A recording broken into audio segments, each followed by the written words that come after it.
"Get him out of here. He's not a guest." The words snapped through the polished air like a cold gust slipping through revolving doors. And for a moment, everything inside the marble-lined lobby seemed to pause as if the building itself was holding its breath. Marcus Reed stood just beyond the velvet rope, his worn leather shoes damp from a light drizzle outside, his jacket plain, his presence quiet, almost invisible against the gleam of chandeliers and mirrored columns that reflected only those who looked like they belonged. A security guard stepped closer, not aggressive, just certain, the kind of certainty built from rules never questioned, while a few guests nearby lowered their voices into soft murmurs, eyes flicking toward Marcus with the kind of curiosity reserved for something out of place, something that didn't match the curated elegance of a five-star space. Behind the front desk, a woman in a crisp uniform adjusted her posture, her smile tightening just enough to disappear, and above it all, on the mezzanine balcony, Ethan Cole rested one hand on the railing, watching with detached approval, his tailored suit catching the warm light as if it had been designed for this exact moment, his expression composed, practiced, the quiet authority of someone who believed he knew exactly who belonged and who did not. Marcus didn't argue, didn't raise his voice, didn't reach for explanations that would only echo and fall flat against polished stone. He simply looked around, slowly, deliberately, taking in the gold accents, the scent of fresh lilies, the faint hum of a piano track hidden somewhere behind the walls, details he knew by heart though no one here recognized him. And when the guard gestured toward the door again, Marcus nodded once, as if acknowledging a cue in a script only he understood. The glass doors opened with a soft hydraulic sigh, letting in a breath of cool air that brushed against his face, carrying with it the distant sound of traffic and rain tapping lightly against the sidewalk. And as he stepped outside, the warmth of the lobby sealed itself behind him, cutting off the muted conversations and the quiet judgment that lingered in their tone. For a second, he stood beneath the awning, the city stretching out before him in gray reflections and blurred headlights. And he reached into his pocket, pulling out his phone, the screen lighting up against the dim afternoon like a small, controlled flame. Inside, laughter resumed, footsteps echoed across marble, and somewhere above, Ethan turned away, already done with the moment, already convinced it had been handled. But Marcus remained still, eyes steady, breath even, as if time itself had slowed around him, and the rain began to fall just a little harder, tapping against the pavement in a rhythm that felt less like noise and more like a countdown. The rain gathered along the edge of the awning in slow, deliberate drops, each one stretching before it fell, and Marcus Reed watched them without urgency, his reflection faintly visible in the glass behind him, distorted by the soft glow of chandeliers and the movement of people who had already forgotten he existed. He slid his phone back into his pocket, not because he had nothing to do, but because there was no need to rush. Not yet. And his gaze drifted across the entrance where a young valet adjusted his cap, glancing briefly in Marcus's direction before quickly looking away, as if eye contact itself might invite trouble. Marcus shifted his weight slightly, the damp concrete cool beneath his shoes, and for a moment, the years seemed to fold inward, bringing back the memory of a much smaller building. A single lobby with scuffed tiles and flickering lights where he had once stood with a clipboard and a borrowed suit, greeting guests who never remembered his name, learning every detail, every pattern, every expectation that would one day shape something greater. Inside the hotel now, laughter rose and fell in polished waves, glasses clinked softly, and the rhythm of controlled luxury continued uninterrupted. But Marcus knew that rhythm better than anyone, knew where it broke, where it faltered, where the cracks formed beneath the surface. A car passed by on the street, its headlights casting brief streaks of light across the glass doors, and for a second, his reflection sharpened, clearer, steadier, a man not out of place, but simply unrecognized. He reached up and brushed a drop of rain from his sleeve, the motion calm, precise, the kind of movement that came from someone who had learned patience the hard way. And as he stood there, he began to notice the smaller things again. The way the doorman greeted certain guests with a deeper nod, the way others were met with only a glance, the subtle hierarchy written not in words but in posture, tone, and silence. A couple approached the entrance there. Laughter easy, their coats dry under the shared umbrella, and the door opened for them before they even reached it, warm light spilling out to welcome them in. While Marcus remained just outside that line, not blocked, not restrained, just uninvited. He exhaled slowly, the breath visible in the cooling air, and turned his head slightly toward the street, where the city moved on without hesitation, taxis rolling past, people walking briskly, neon reflections trembling in puddles that mirrored the skyline in broken fragments. There was no anger in his expression, no visible frustration, only a quiet calculation, a steady awareness that what had just happened was not an isolated moment, but a pattern, one he had seen before, one he had built this entire empire to outgrow, and yet here it was again, repeating itself in the very place that carried his name in contracts and deeds that no one inside had bothered to question. Behind the glass, Ethan Cole crossed the lobby floor, his steps measured, his attention already shifting to the next detail, the next guest, the next decision that reinforced the standard he believed defined excellence. And Marcus watched him for a brief second, not with resentment, but with a kind of distant clarity, as if observing a system rather than a man. The rain softened, turning from a steady fall into a fine mist that blurred the edges of everything. And Marcus stepped forward just enough to feel it on his face, cool and grounding, a quiet reminder that time was still moving, that moments like this did not end when they felt finished. They unfolded, layer by layer, until the truth beneath them could no longer be ignored.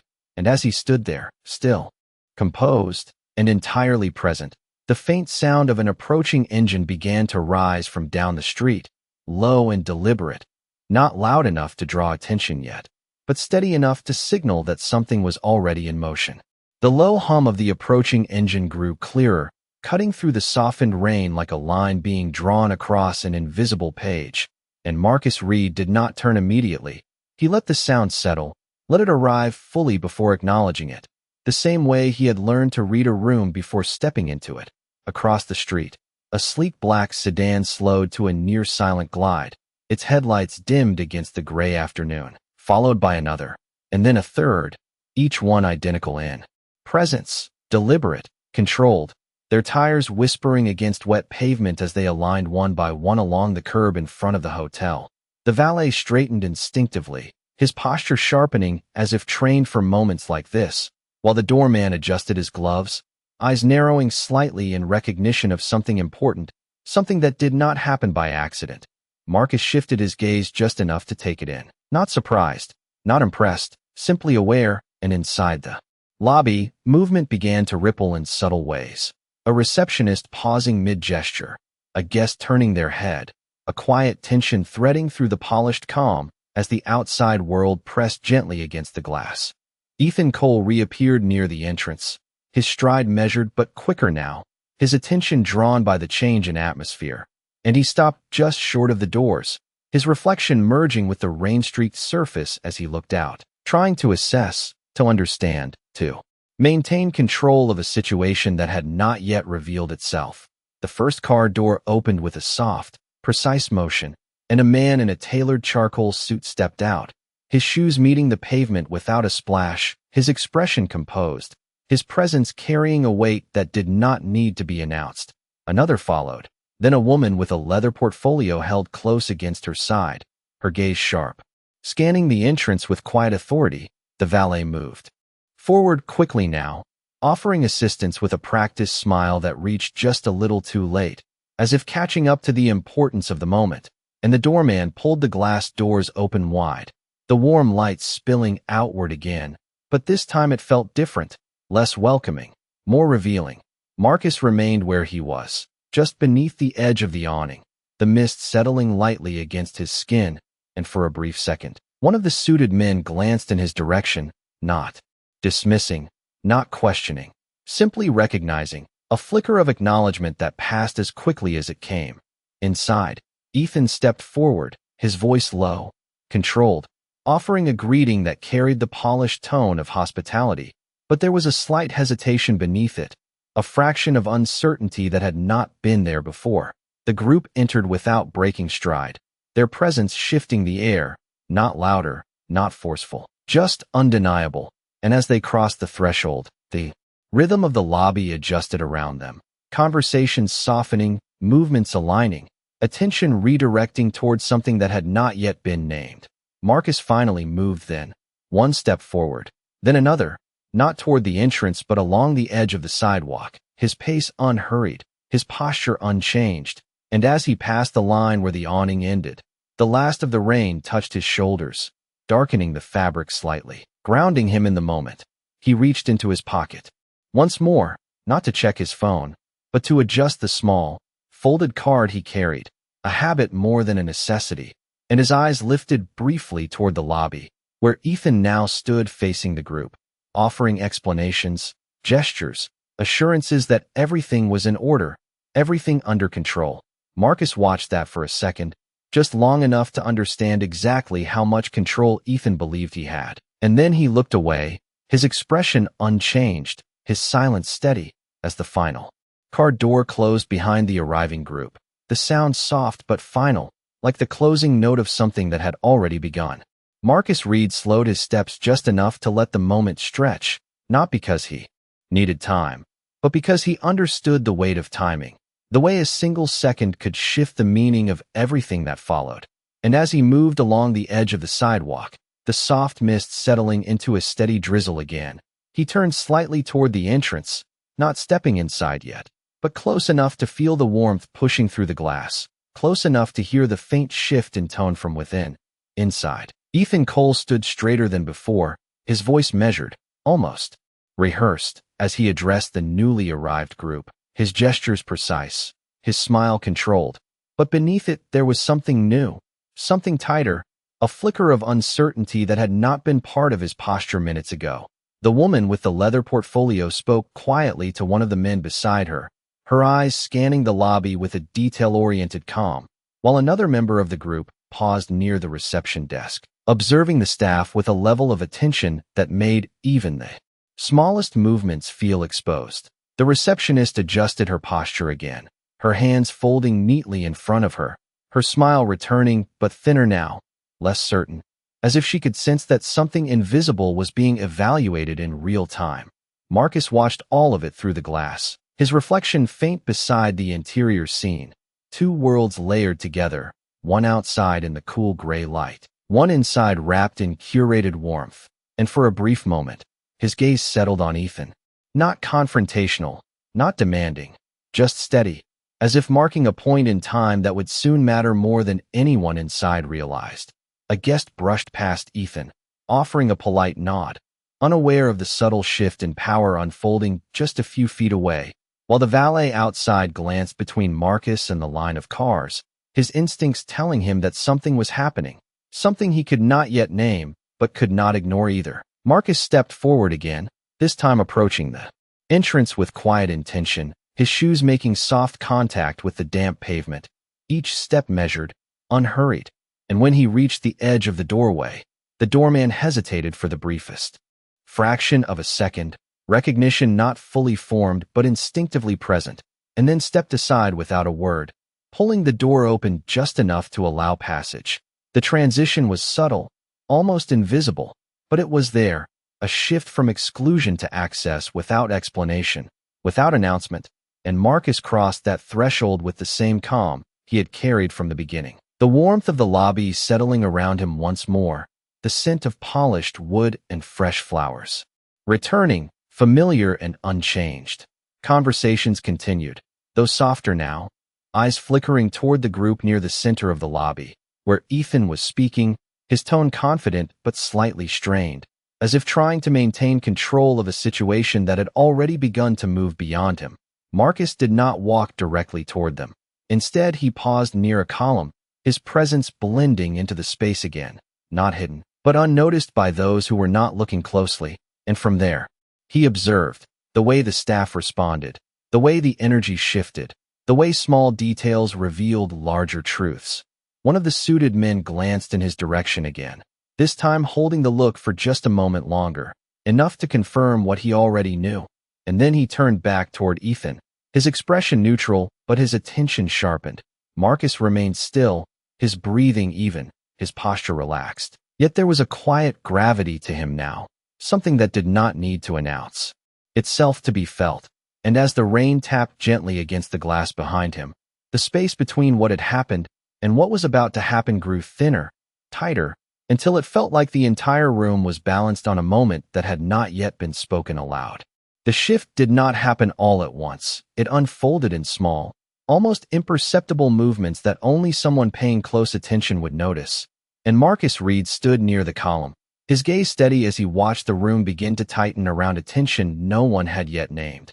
Ethan Cole adjusted his stance again, one hand lightly brushing the front of his jacket as he continued speaking to the group, his tone smooth but carrying a faint edge now, the kind that surfaced when certainty began to slip. And the man in the charcoal suit listened without interruption, his expression neutral, his eyes sharp, taking in not just the words but everything around them, the posture of the staff, the subtle hesitation in their movements, the way attention drifted toward Marcus and then quickly away again.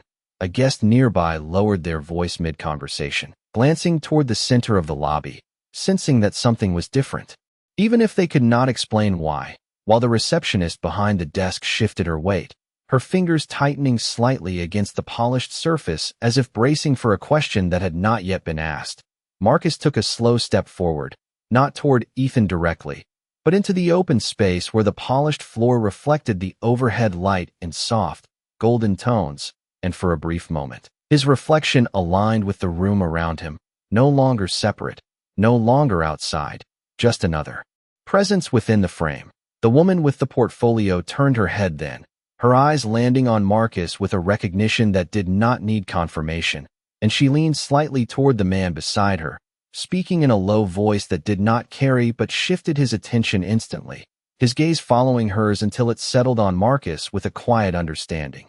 Ethan noticed the change a second too late, his words trailing just enough to create a pause, a small gap in the flow of his explanation, and he followed their line of sight, his eyes landing on Marcus with a flicker of confusion first, then irritation, and finally something less certain, something that lingered just beneath the surface. The room seemed to narrow around that moment, the ambient sounds softening, the piano track fading into the background, the rhythm of the lobby no longer smooth but interrupted, uneven, and Marcus did not rush to fill that silence. He simply stood there, his posture relaxed, his expression calm, allowing the weight of recognition to arrive on its own terms. One of the suited men took a step forward, not toward Ethan, but toward Marcus, his movement deliberate, measured, and the staff closest to the entrance shifted subtly, unsure whether to intervene or step aside, their training pulling them in one direction while instinct pulled them in another. Ethan cleared his throat, attempting to regain control, his voice returning but slightly firmer now, as if volume alone could restore authority, and he gestured lightly toward Marcus, offering a brief, dismissive explanation that framed the moment as a misunderstanding. A minor disruption already handled, but the explanation landed. Without effect, the man in the charcoal suit did not look back at him, did not acknowledge the attempt, his focus remaining fixed on Marcus. The distance between them closed slowly, not with urgency, but with intention, each step echoing softly against the marble floor, and when he stopped a few feet away, he did not speak immediately. He simply inclined his head in a gesture that carried a level of respect that had not been present anywhere in the room until now. Marcus met his gaze, his eyes steady, his presence unchanged, and for a brief second, the entire lobby seemed to hold still, as if waiting for a signal that had already been given but not yet understood. Behind them, Ethan stood motionless, his expression tightening as the shape of the moment began to shift beyond his control, the narrative he had constructed unraveling quietly, thread by thread, and though no words had yet been spoken, the balance of power in the room had already begun to move, subtle but undeniable, like the first shift of ground before anyone realizes the landscape has changed. The silence settled in a way that felt heavier than sound, stretching across the marble floor and rising into the high ceilings where the chandeliers hummed softly with a steady, almost indifferent glow, and Marcus Reed did not move, not because he was unsure, but because he understood the power of stillness, the way it forced everything else to reveal itself.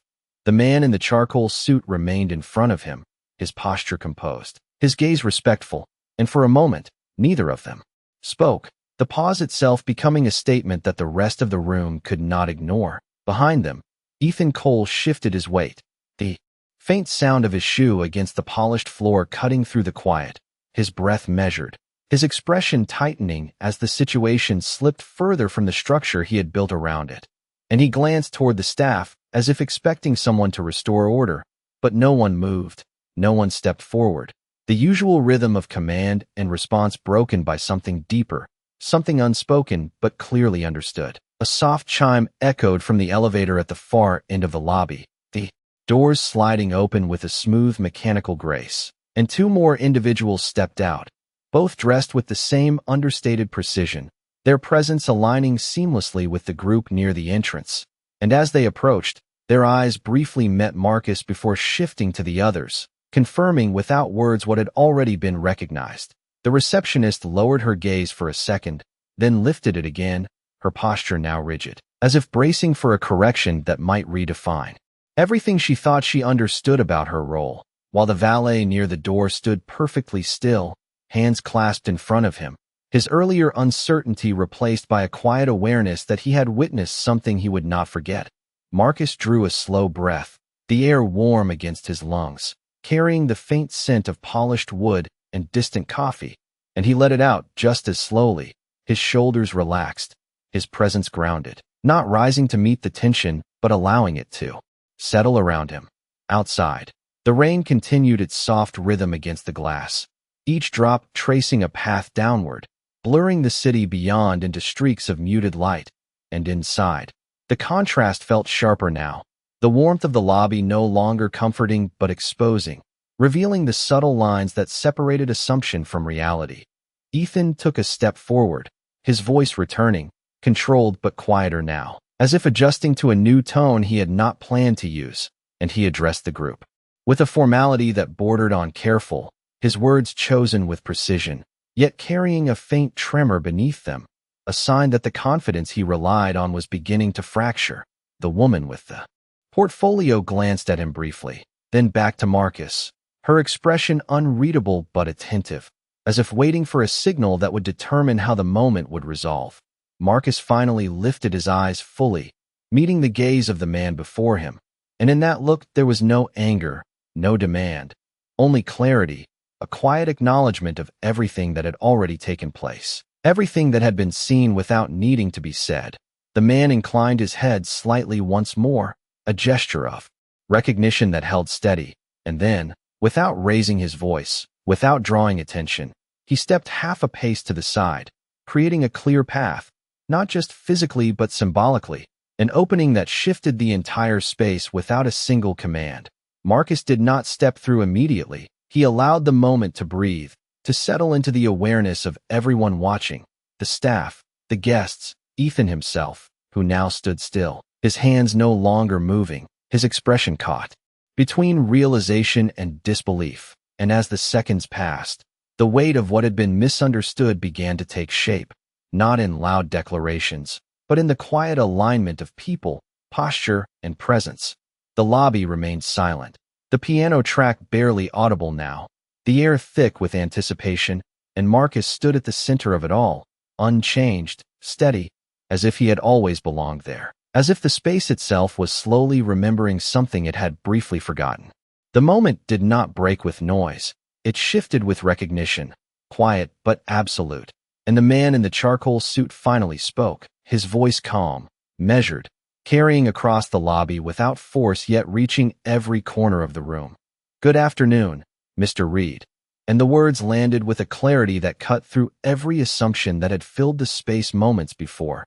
Marcus Reed inclined his head slightly in return, a simple acknowledgement, but it was enough, more than enough, because the name itself changed everything, and the air seemed to tighten as if the building had just realized who had been standing inside it all along. Ethan Cole froze where he stood, the color in his face shifting not dramatically, not suddenly, but subtly, as if the realization moved through him in layers, first confusion, then disbelief, then something heavier, something that settled deep in his posture and held him there. The receptionist's hands lowered slowly from the desk, her fingers no longer poised but still, her eyes widening just enough to betray the recognition that spread through her like a quiet shock. While the valet near the door looked from Marcus to the suited group and back again, his earlier uncertainty now replaced by a clear understanding that what he had witnessed outside had not been a mistake, but a moment that would define everything that followed. The woman with the portfolio stepped forward slightly, her voice soft but precise as she addressed the room, confirming without elaboration, without ceremony, that Marcus Reed was not just a guest, not just an observer, but the owner, the one whose vision had built every detail they stood within, from the polished floors beneath their feet to the standards they believed they were upholding. A ripple moved through the staff, not visible in large gestures, but in the smallest adjustments, shoulders straightening, eyes lowering, breaths catching and then steadying again, as the structure they had relied on shifted beneath them. Marcus remained still, his presence unchanged, his expression calm, and when he finally spoke, his voice was even, steady, carrying no raised edge, no demand for attention, yet commanding it completely. I prefer to see things as they are, not as they are reported, and the sentence settled into the room with a weight that did not need explanation. Ethan took a step forward then, his movement slower now, more careful, his voice returning but stripped of its earlier certainty.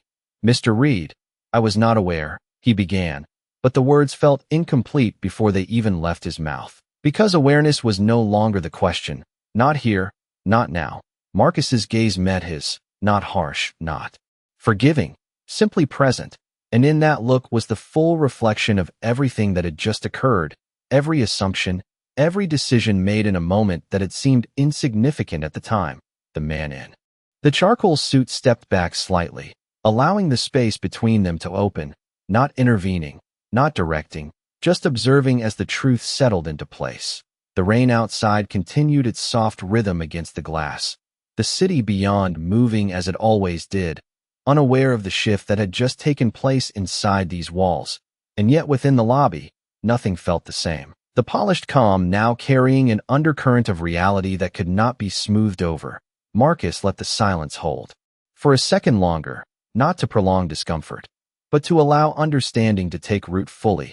And then he took a single step forward into the space that had been cleared, his presence no longer blending into the background, no longer unnoticed, but centered, undeniable, as if the entire room had adjusted itself around him, not by force, but by truth. And in that quiet alignment, the balance of power completed its shift, not with confrontation, but with recognition that could not be undone. No one spoke immediately after the recognition settled, because there was nothing left to clarify, nothing left to reinterpret, only the quiet weight of consequence moving through the room, and Marcus Reed let that silence exist without interruption, his presence steady, his gaze moving not just to Ethan Cole, but across the staff, the reception desk, the entrance, every point where a decision had been made in seconds that now stretched into something far more significant. Ethan drew a slow breath, his shoulders tightening before he stepped forward again, his voice lower now, controlled but no longer certain. "Mr. Reed, I sincerely apologize for what happened earlier." And the words were measured, careful, shaped by experience in managing difficult moments, but they carried a hollowness that the room itself seemed to recognize. Marcus listened without reacting, not dismissing, not accepting, simply allowing the statement to exist, and then he shifted his attention slightly toward the woman with the portfolio, who understood without being told, her hand moving to open it with a quiet, deliberate motion as she retrieved a thin tablet device. The screen lit softly, casting a pale reflection across her face, and with a few precise taps, the large display behind the reception desk flickered to life, replacing the usual promotional visuals with a clear, time-stamped video feed from the lobby entrance. The angle unmistakable, the moment unmistakable. The footage played without sound at first, showing Marcus standing outside, the hesitation of the doorman, the gesture of the security guard, the subtle dismissal that had unfolded in seconds, and then the audio followed, low, but clear enough, the tone, the phrasing, the assumptions laid bare in a way that could not be reframed or softened. A shift moved through the staff again, deeper this time, heavier, as they watched themselves, their colleagues, their environment, no longer filtered through habit or expectation, but presented exactly as it had been. Ethan's expression tightened further, his posture stiffening as the reality of the moment extended beyond a single interaction, beyond a single apology, into something systemic, something visible to everyone present. Marcus stepped forward then, closing the distance not with urgency, but with purpose, his shoes making soft contact against the marble as he approached the center of the lobby, his reflection aligning once more beneath the overhead light. And when he spoke, his voice remained even, grounded, carrying not anger but clarity. "Standards are not proven when everything is easy," he said, his gaze steady. "They are revealed when no one thinks. They are being watched." And the words settled into the room with a quiet finality that did not need emphasis. The video paused on the frame of the entrance, the moment frozen in time, and the woman with the portfolio lowered the tablet slightly, her eyes moving between Marcus and the staff as if marking the transition from observation to decision. Ethan opened his mouth as if to respond, then stopped, the words not forming, not because he lacked them, but because they no longer held weight. Against what had been shown, Marcus did not raise his voice, did not call attention to himself beyond what was already undeniable. Instead, he turned slightly toward the group of suited individuals, his expression unchanged, and gave a small nod, a signal that was understood immediately. The man in the charcoal suit stepped forward again, his tone formal, precise, as he addressed the room, outlining next steps without drama, without delay, his words structured, efficient, leaving no space for interpretation. The receptionist lowered her gaze.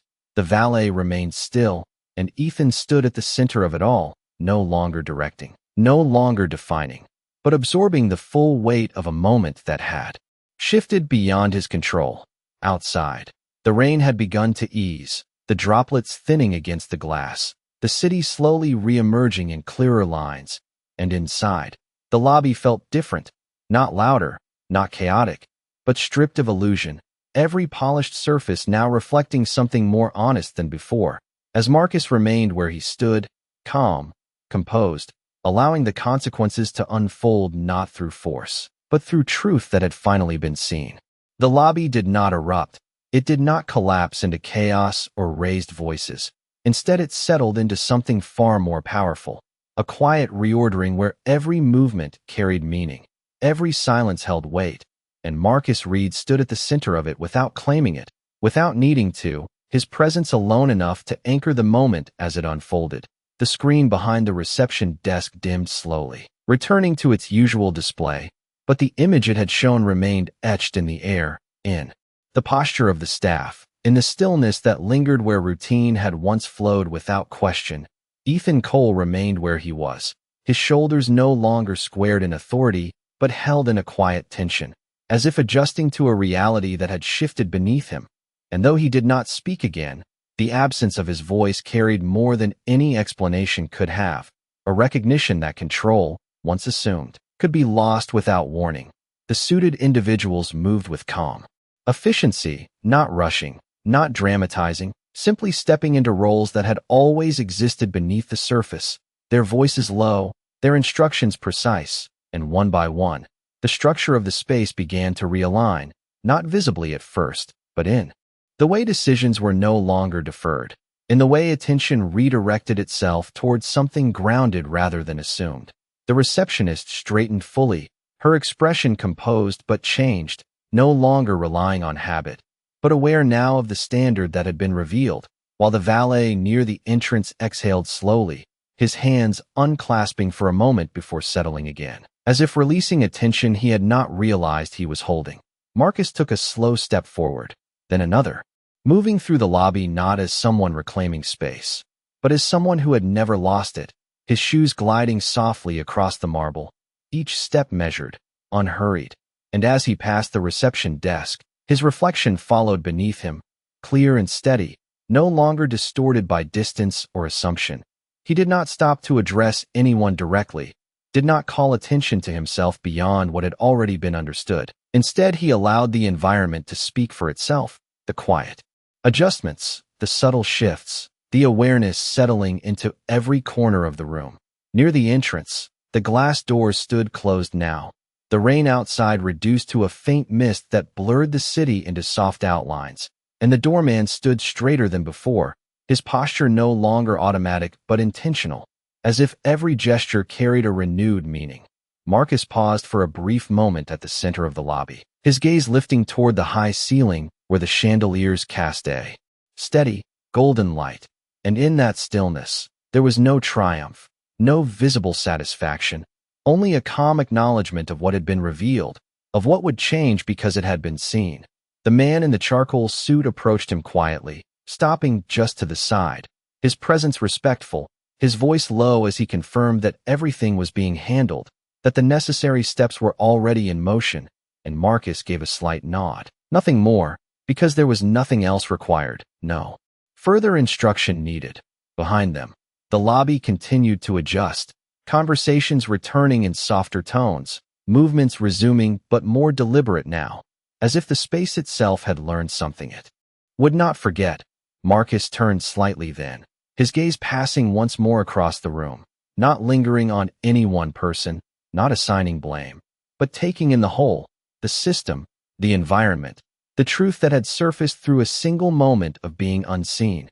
And then he moved again, walking toward the far end of the lobby where the hallway extended into quieter spaces, his figure gradually blending into the architecture he had created, not disappearing, but becoming part of it in a way that felt complete, as if the building itself recognized him now in a way it had momentarily failed to do before.